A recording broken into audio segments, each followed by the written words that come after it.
नर्तन पाकर बावरे व्रथा नाई गवाया कर और रोज सवेरे स्नान कर सदा शिव जी के गुण गाया कर। प्रेम से बोलेंगे अलख निरंजन पिता की जय हो। हे प्रिय पुण्यात्माओं, आज हम आपको सत्य एवं धर्म के पथ मार्ग पर ले जाने के लिए फिर हाजिर उपस्थित हुए हैं।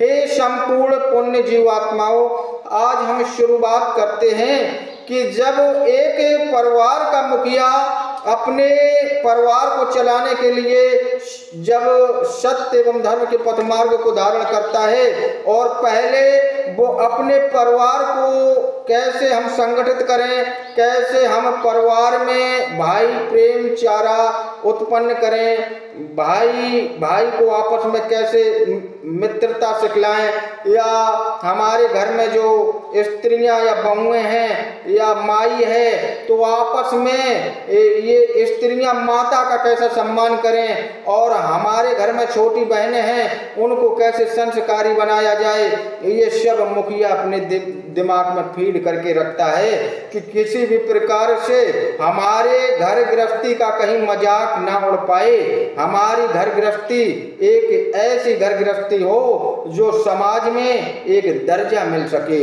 इसी प्रकार हे प्रिय पुण्यात्माओं, आज संपूर्ण एशिया देशों से लेकर संपूर्ण विश्व स्तर पर आज भारत एक वैश्विक शक्ति बन के उभरा है। हे संपूर्ण जीवात्माओं, आज संपूर्ण एशिया देशों से लेकर संपूर्ण विश्व, संपूर्ण महाद्वीपों में एक ही आवाज उठती है कि भारत में सच्चा ज्ञान बतलाने वाला एक युग पुरुष जन्मा है जो सत्य एवं धर्म के पथ मार्ग पर चलाएगा, संपूर्ण जीवात्माओं को सत्य एवं धर्म का पथ मार्ग धारण कराएगा।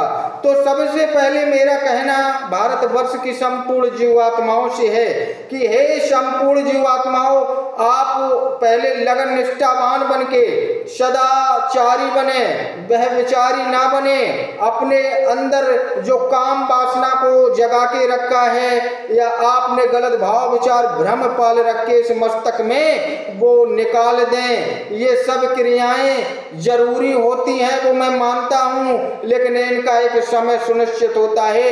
समय के आधार पर अपने समय का मूल्य को पहचाने और समय समय पर नियमित क्रियाएं करते रहें। और सर्वप्रथम मेरा कहना है कि परमात्मा का सुमरन जाप, सत्य पिता का सुमरन जाप, जो संपूर्ण 33 करोड़ देवी देवताओं से परे, जो संपूर्ण लोकों भुवनों से परे, जो काम इंद्रियों ज्ञान इंद्रियों नाना प्रकार की मोह माया से परे, सत्य वचनों को धारण कराने वाले करने वाले आपको वो संपूर्ण जीवात्माओं को एक दृष्टि से देखने वाले ऐसे परम तत्वों को जानने वाले परम पिता निराकारी निर्गुण, जिनका कोई आकार नहीं, जिनको कोई देख नहीं पाया, लख नहीं पाया, जिन्होंने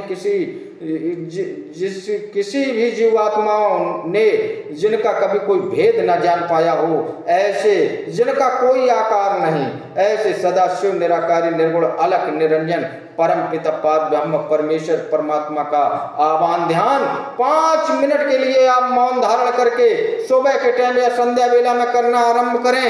नाना प्रकार के जो आप हॉस्पिटलों में रुपया बर्बाद करते हैं, नाना प्रकार की बीमारियों दुख दर्द में रुपया बर्बाद करते हैं, ये आपका रुपया बर्बाद होना बंद हो जाएगा। आप एक सुखमय जीवन यापन करेंगे, आप एक शांति की अनुभूति करेंगे, आप समाज में एक प्राप्त करेंगे, उच्च स्तर पर आप जाएंगे। सत्य वाणी जब आप धारण करेंगे और परमात्मा का सच्चा ज्ञान धारण करेंगे तो सामाजिक दृष्टि से आप में बदलाव आना शुरू होगा। और ये कहा भी गया है हमारे बड़े बुजुर्गों द्वारा कि 30 साल के बाद बुद्धि, प्राणी में 30 साल के बाद बुद्धि और 40 साल आयु के बाद विवेक धारण होता है। हे प्रिय पुण्यात्माओं, ये बहुत सत्य बाणी है कि 30 साल का जब व्यक्ति हो जाता तब उसके अंदर बुद्धि आना आरंभ होती है और 40 वर्ष की आयु के बाद विवेक, जो ज्ञान रूपी विवेक है, वो प्राप्त होना आरंभ हो जाता है। तो हे प्रिय पुण्यात्माओं, आज जब हमारे भारत देश पर संपूर्ण विश्व की आशाएं लगी हुई हैं, तो ऐसे समय में हमें जागरूक होकर एकतावान बन के एक विश्व स्तर पर दिखाना होगा कि भारत में सदैव सच्चा ज्ञान एवं भारत से प्रेम उभरा है। संपूर्ण जीवात्माओं के लिए प्रेम उत्पन्न हुआ है इस धरा से। यहाँ पर संपूर्ण विद्याएं शक्तियों का प्रचलन चला आया है। यहाँ पर संपूर्ण देवी देवताओं ने अवतार लिए हैं। इसी धरा पर गंगा जमुना जैसी पवित्र नदियों का संगम है। इसी धरा पर 5 नदियों का भी विशाल संगम है। इसी धरा पर आकर संपूर्ण जीवात्माओं ने सत्य ज्ञान को धारण किया है। इसी धरा से हमारे विश्व में जो सत्य एवं धर्म की एक लहर दौड़ेगी, हे प्रिय पुण्यात्माओं, संपूर्ण विश्व को तारणहार बना देगी। आज जितने भी हमारे जो विश्व के लोग हैं, वो किसी भी देवी देवता को नहीं मानते, किसी भी जीव आत्मा को परमात्मा नहीं मानते, किसी भी परम पिता को वो पिता नहीं मानते।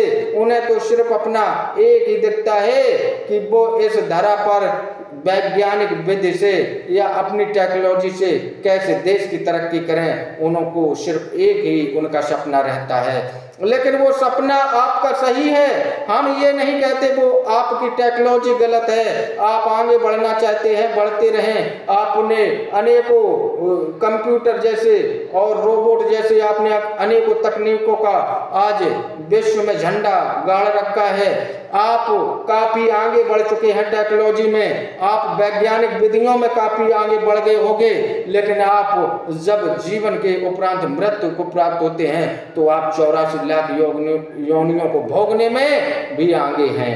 आप उनमें पीछे नहीं हैं। जब आप टेक्नोलॉजी में आगे हैं तो 84 लाख योनियों को आप भोगने में भी आगे रहेंगे, क्योंकि आपने सदाशिव निराकारी निर्गुण अलख निरंजन परम पिता पारब्रह्म परमेश्वर जी परमात्मा का कभी साक्षात प्रणाम नहीं किया। आपने कभी उनका चिंतन मनन नहीं किया।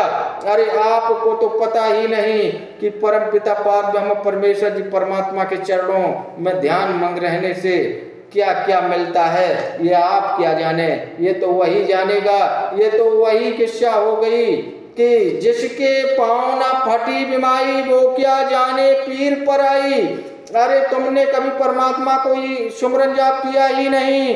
अरे एशिया के देशवासियों, अरे संपूर्ण विश्व के देशवासियों, जब तुम्हारी नजर भारतवर्ष भूमि पर है कि यहाँ से तारणहार आने वाले हैं और आपके संपूर्ण भविष्य वक्ताओं ने भी यही बतलाया है, तो अब आप विलंब ना करें। तारणहार को पहचाने या जाने ना जान सकें तब भी कोई बड़ी बात नहीं, लेकिन आप सत्य पथ मार्ग का ज्ञान धारण करें। आप टेक्नोलॉजी में आगे हैं, उसी प्रकार जब आप परमात्मा की शरण में, परमात्मा की कतार में खड़े होकर जब आप आगे अग्रसर होंगे तो आप और तरक्की करेंगे एवं अंत काल के समय आप मोक्ष की प्राप्ति भी करेंगे।